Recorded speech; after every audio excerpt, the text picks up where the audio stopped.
muhanzi dufite ukomeye mu Rwanda tayari indirimbo ye ikabijyanwe mu nkiko bitewe no gushishura umuhanzi w'umunyanigeriya mu masaha aciyeho nuko umuhanzi tuzi nka The Ben yamaje gusohora indirimbo yitwa Ishara, ariko amakuru ndi kubona aka kanya nuko iyo ndirimbo imaje kuba yajyanwa mu nkiko bitewe nuko yashishuye indirimbo y'umuhanzi w'umunyanigeriya witwa Tekino. Byagenze ute rero? umuhanzi Tekino yamaje kuba yajyana indirimbo ye ya Ishara mu nkiko bitewe nuko umuhanzi The Ben yamaje kuba yashishura indirimbo ye. Reka tugaruke inyuma gatonya muri 2015 uyu muhanzi bakunze kwita Tekino yasohoye indirimbo yitwa Duro, nimba uyizi neza. Ni indirimbo yabiciye bigacika dore ko itakurikiwe n'abantu batari bakenya cyane, ndizera ko nawe uyizi. Yakurikiwe nibura n'abantu bagera muri miliyoni 136, akaba ari indirimbo imaze imyaka 11. Inyarugenge tuzazana n'ingwe. Nuko uwo muhanzi Tekino akimara kubona indirimbo Ishara ubu ngubu imaje kumara amasaha agera muri 22 gutyo n'atatu, nuko yamaje ko yayikubita imboni akaba agiye kuyijyana mu nkiko bitewe nuko yamushishuye. Ewe gamana we. Byagenze bite rero? Umuhanzi The Ben amaze iminsi mu bitaramo bigiye bitandukanye, aho yagiye yigarurira abafana bagiye batandukanye, aho yagiye ataramira i Nyagatare akahakora amateka y'ibigwi bitazibagiranwa habe na gato, aho na Rubavu yigeze kuba yahandika amateka, ndetse na Musanze ni Nyamata mu Bugesera. Ibyo ni ibitaramo byashoje iyi sama cyangwa byakozwe muri iyi sama igihe kitarengeje ibyumweru bigera muri 3. Ni ibihanzi abanyarwanda bakunze muri rusange, ni ibitaramo abanyarwanda bakunze muri rusange, ndetse n'ibintu byinshi abanyarwanda bishimiye kwegera abaturage bigiye bitandukanye. Umuhanzi The Ben yajyaga akora ibitaramo bigiye bitandukanye haba hano mu gihugu, ariko akabikorera i Kigali, byaba ngombwa akabikorera hanze y'igihugu. Nuko izi saha amaze kuba yasohora indirimbo bita Ishara imaje gukundwa n'abantu batari bakenya cyane, dore ko mu masaha 18 yari ifite nibura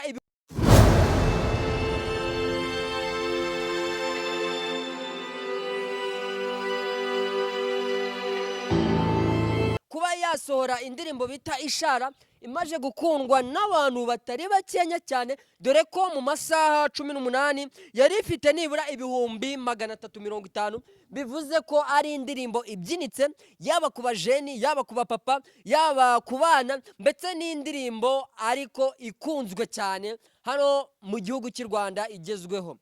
Rero iyi ndirimbo ikaba imaze kuba yagenzurwa, ikaba ijyanwe mu nkiko bitewe n'umuhanzi wadekaraye ko bamukoreshereje igihangano cyangwa ingoma ye. Uwo muhanzi bamwita Tekino, ni umuhanzi w'umunyanigeriya. Iyo ndirimbo yasohowe muri 2015. Ni indirimbo yamaje kuba yakandika amateka yaba mu gihugu cy'u Rwanda, yaba muri Afurika, ndetse no hanze hano, ndetse no hanze yo ku isi ku mugabane wose. Ni indirimbo yagiye yandika ibintu, amateka muri buwate, ibitaramo, performance. Indirimbo yakoze amateka cyane. Iyo ndirimbo yasohoye muri 2015. Iyo ndirimbo ubu size ngizi ikaba ifite nibura miliyoni 136. Ni indirimbo imaze imyaka 11. Bayita Duro The Tekino. Nyarugengera. Hagati y'abahanzi twari dufite mu Rwanda babiri, umuhanzi bita Bruce Melody yaje kuba ashinzwa yuko yiba indirimbo z'abandi akaba yazigura akazandika. Ese The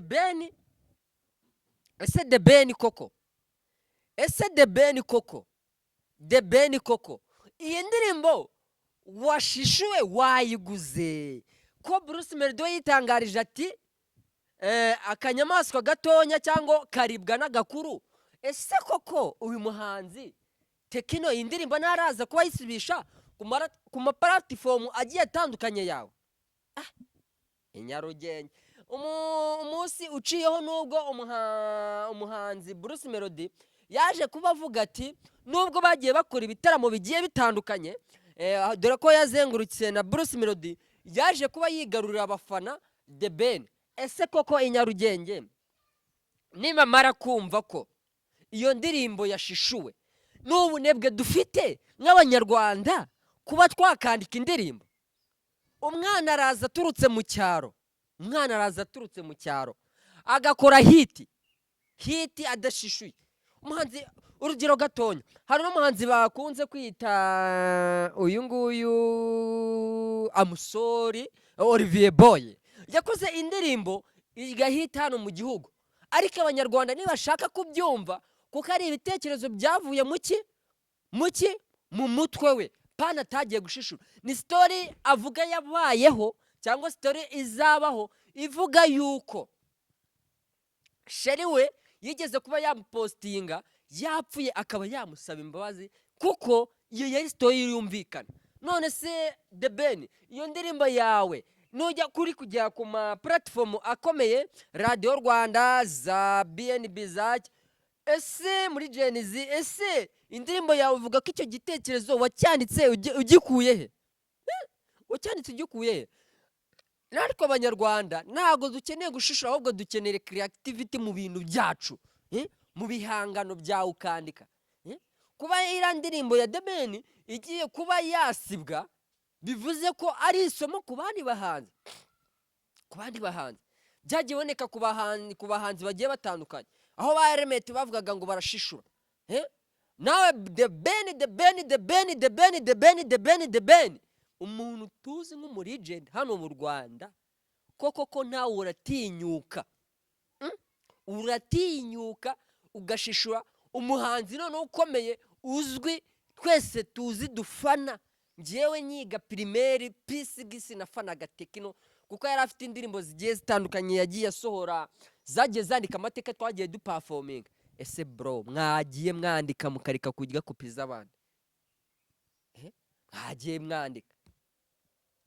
Ejo bundi hari umunyarwenya bakunze kwita Danizo, yaravuze ati The Ben asohoye umuzigo, ariko abandi bose igiye kuba yazimya bitewe n'abantu bagiye gusohora. Rero uraburetse. Ese Danizo, uyu muzigo asohoye mugenzi wawe, umuzigo mugenzi wawe asohoye, ko ndeba yawushishuye ku bandi, bimeze bite?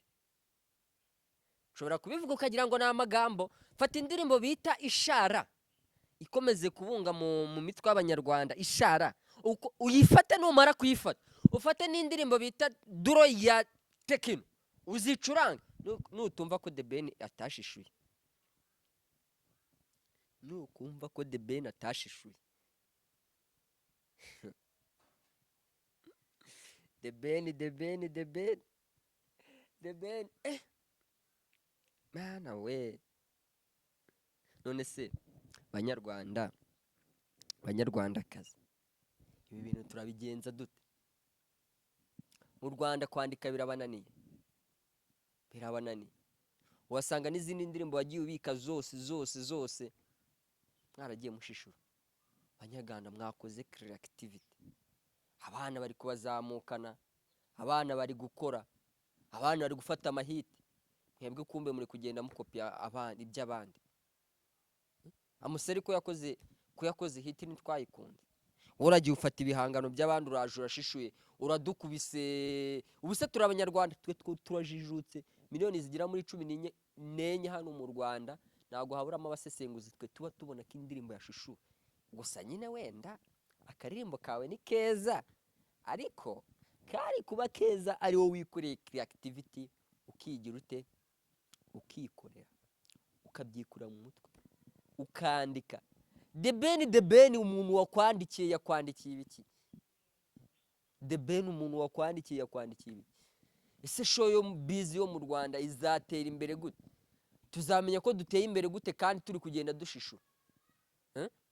Kuba ubu ngubu indirimbo yawe igiye kujyanwa mu nkiko, ewe gama dore indirimbo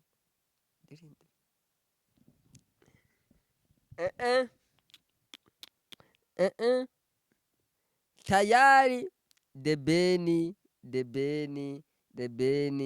mu nkiko. Kaganire n'abanyarwanda gatonya. Se banyarwanda, tuzajya twemera ko umuhanzi ngo nubwo afite izina rikomeye turanamwubaha, nanjye The Ben ndi umufana wawe mukuru, ndi umufana wawe mukuru, nawe Bruce Melody ndi umufana wawe mukuru, ariko kuba tubafana ntituvuze ko tudafungura mu bwonko ngo twumve.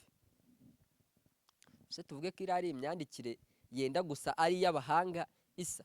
Mwebwe muzajya mugenda mufate indirimbo za kera, dore ko indirimbo yasohoye muri 2015, muramujya mufate zira ndirimbo za kera muri 2015 muzizane version mwumve ko twebwe tutari twumva imiziki. Mwumve ko tutumva imiziki. Subiza. Hagiye mureka. Ibi ngibi ndabivuga nongere mbivuge. Nongere mbivuge.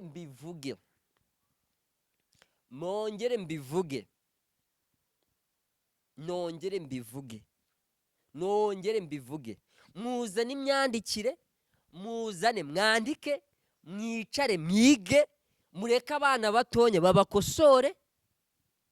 Nimba mudashoboye mujye kujyayo mwakoreye, abakiri batonya bandike, ibyo mubyihorere kuko ni ibintu bitari ibyanyu. Mureke kutwangiriza industry yacu, mureke kutwangiriza umwanya mutwumvisha ibintu bitanabaho. Urumva, mureke kutwangiza. Umwana w'imyaka 15 14 arumva indirimbo akumva ni indirimbo nziza, ariko ni nziza ariko si yawe, ntangiye iyo ndirimbo bamaye beating iriya wibye nanjye nayikora. Nanjye bamaye beating iriya wibye wayikora, nayikora. Ese uko wibye indirimbo bakaba bakujyanye mu nkiko, indirimbo kabe bagiye kuyisiba, ubwo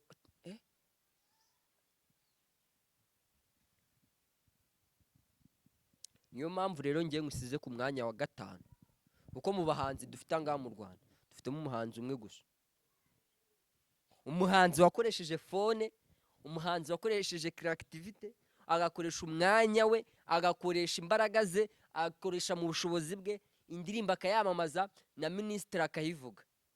We niwe muhanzi dufite mu Rwanda, niwe wa mbere. The Ben wowe urashishura iby'abandi.